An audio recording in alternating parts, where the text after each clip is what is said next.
Hello दोस्तों, welcome to my YouTube channel study with life में आपका स्वागत है। तो चलिए आज से हम अपना एक नया सफ़र स्टार्ट करते हैं। तो आज यह आपका पहला वीडियो होगा पॉलिटी का। तो पॉलिटी का पहला वीडियो होगा जिसमें हम ऐतिहासिक पृष्ठभूमि देखेंगे। पॉलिटी का पहले हम लोग ऐतिहासिक पृष्ठभूमि देख लेते हैं कि क्या क्या इसकी ऐतिहासिक पृष्ठभूमि रही है। उसके बाद फिर हम लोग देखेंगे संविधान का निर्माण, फिर सरकार। तो क्या हुआ था कि ऐतिहासिक पृष्ठभूमि में ये लोग भारत में जो है ना 1600 ईस्वी में ईस्ट इंडिया कंपनी जो है भारत में व्यापार करने आई थी और इन्होंने व्यापार करना स्टार्ट किया। धीरे धीरे इन्होंने 1757 ईस्वी में प्लासी की लड़ाई हुई। 1764 ईस्वी में बक्सर का युद्ध हुआ, जो कि अंग्रेज आए हुए थे व्यापार करने। इन्होंने लड़ाई भी स्टार्ट कर दी और इन्होंने 1765 ईस्वी में बंगाल, बिहार और उड़ीसा आदि जैसे क्षेत्रों में अपना अधिकार प्राप्त कर लिया और इसके तहत इन्होंने भारत में अपना क्षेत्र शक्ति बढ़ाने की प्रक्रिया प्रारंभ की और इन लोगों का क्षेत्राधिकार भी धीरे धीरे बढ़ने लगा। इस प्रकार 1773 आते कंपनी ने अपना पूरा शासन स्थापित कर लिया था। तो यहाँ भारत में दो लोगों ने शासन किया। कौन कौन? तो एक कंपनी ने शासन किया और कंपनी के जाने के बाद सम्राट का शासन यहाँ पे चला था। देखते हैं कि कंपनी अपना शासन कब से कब तक स्टार्ट की। तो कंपनी जो है, कंपनी का शासन, कंपनी जो है 1773 ईस्वी में आई और 1858 ईस्वी तक शासन की। उसके बाद सम्राट का शासन चला। सम्राट का शासन ये 1858 से लेके 1947 तक इन लोगों ने शासन किया। तो चलिए सबसे पहले देख लेते हैं कि कंपनी का शासन। क्या देखते हैं? कंपनी का शासन।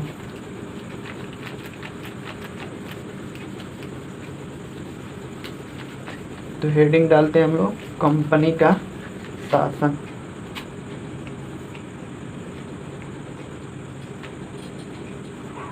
कंपनी का शासन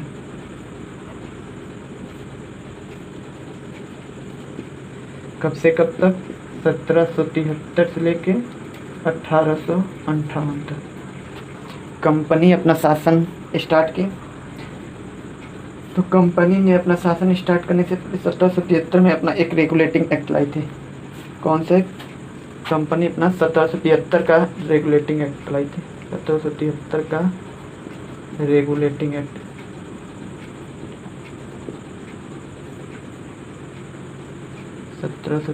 का रेगुलेटिंग एक्ट लाई थी।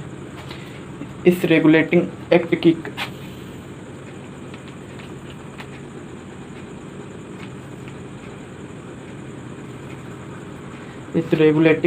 की जो है विशेषता हम बता देते हैं कि इस रेगुलेटिंग एक्ट जो लाया गया था कंपनी के शासन के द्वारा, इस अधिनियम की क्या विशेषता थी, इस एक्ट की क्या विशेषता थी, उसको हम लोग देख लेते हैं।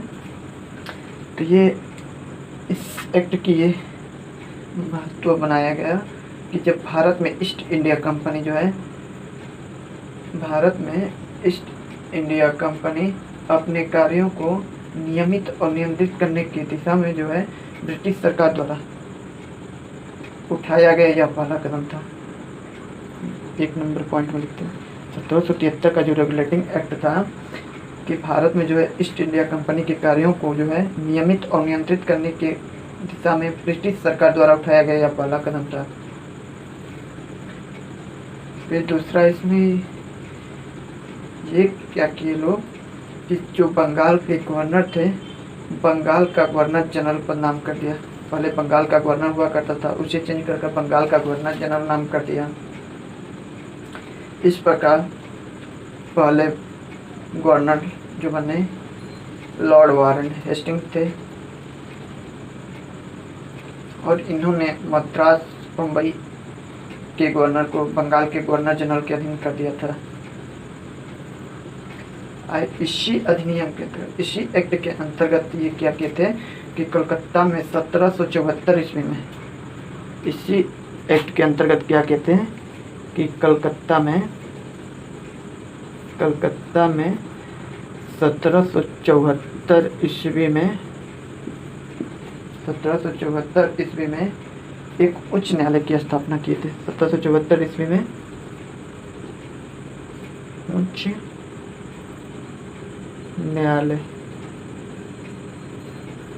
न्यायालय की स्थापना किए थे।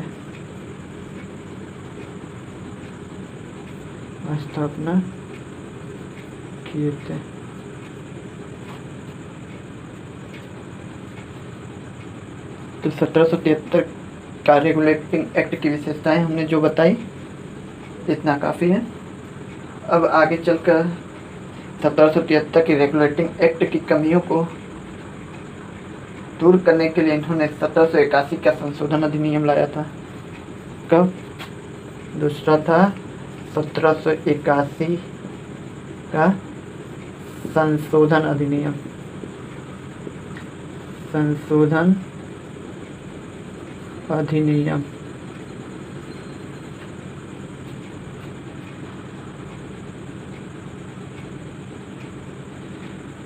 1781 का संशोधन अधिनियम है।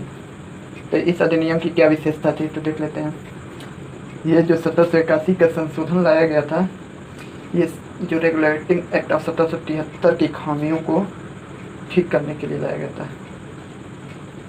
इस एक्ट को 1781 का संशोधन अधिनियम है, इससे हम लोग बंदोबस्त कानून यानी एक्ट ऑफ सेटलमेंट के नाम से भी जानते हैं।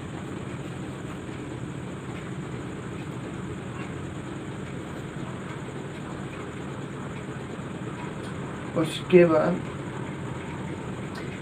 1784 का पिट्स इंडिया एक्ट आया। 1781 में भी कुछ संशोधन किए गए थे, बस आप लोग ये याद रखिएगा कि 1781 का संशोधन अधिनियम को एक्ट ऑफ सेटलमेंट के नाम से भी जाना जाता है। फिर 1784 का फिर देख लेते हैं हम लोग। 1784 का पिट्स इंडिया एक्ट। 1784 का पिट्स इंडिया एक्ट। 1784 का पिट्स इंडिया एक्ट।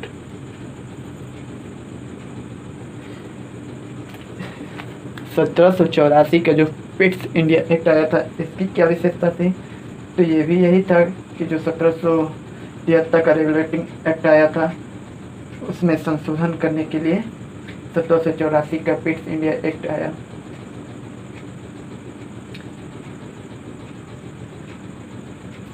नेक्स्ट देख लेते हैं 1833 का चार्टर अधिनियम हम लोग देख लेते हैं। 1833 का चार्टर अधिनियम।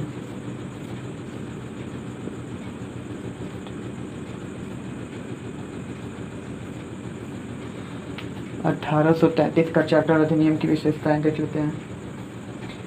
इसकी विशेषताएं क्या है तो इसमें ये लोग क्या कहते हैं कि बंगाल के गवर्नर जनरल को भारत का गवर्नर जनरल बना दिया था। 1833 का चार्टर अधिनियम जो आया था, इसमें ये लोग भारत के गवर्नर जनरल बंगाल के गवर्नर जनरल को भारत का गवर्नर जनरल बना दिया था। उस समय सबसे पहले लॉर्ड विलियम बेंटिंक जो है भारत के प्रथम गवर्नर जनरल बने थे। ये बार बार क्वेश्चन पूछा जाता है कि भारत के प्रथम गवर्नर जनरल कौन थे, तो विलियम बेंटिंक।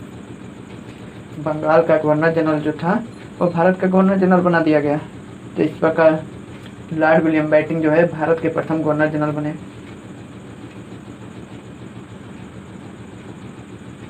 और इन्होंने आगे चलकर विभिन्न प्रकार के नियम और कानून बनाए जो इसमें इम्पोर्टेंट है। तो इसको हम लोग देख लेते हैं। इसमें मेन इम्पोर्टेंट यही था कि 1833 का चार्टर अधिनियम में ये लोग क्या कहते कि बंगाल के गवर्नर जनरल को भारत का गवर्नर जनरल बना दिया था। इस प्रकार पहले गवर्नर जनरल जो है लॉर्ड विलियम बेंटिंक बने थे, भारत के गवर्नर जनरल बने थे। नेक्स्ट क्वेश्चन इसी में है कि 1833 के बाद 1853 का चार्टर अधिनियम आया था। 1833 के बाद 1853 का चार्टर अधिनियम आया था। 1853 का चार्टर अधिनियम आया था।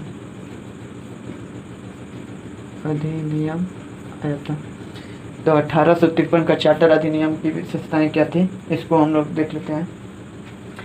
तो इसमें क्या किया गया था कि पहली बार जो है गवर्नर जनरल की प्रसिद्ध जो है विधायी एवं प्रशासनिक कार्यों को अलग कर दिया गया और इसी में पहली बार सिविल सेवकों की भर्ती की चयन हेतु खुली प्रतियोगिता की व्यवस्था का प्रारंभ किया गया था।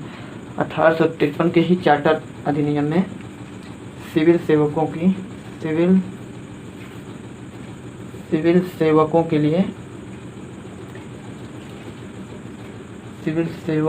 लिए खुली प्रतियोगिता का आयोजन किया गया था। खुली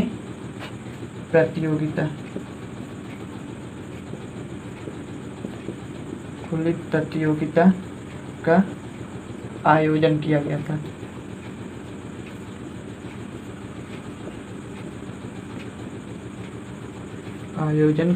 था।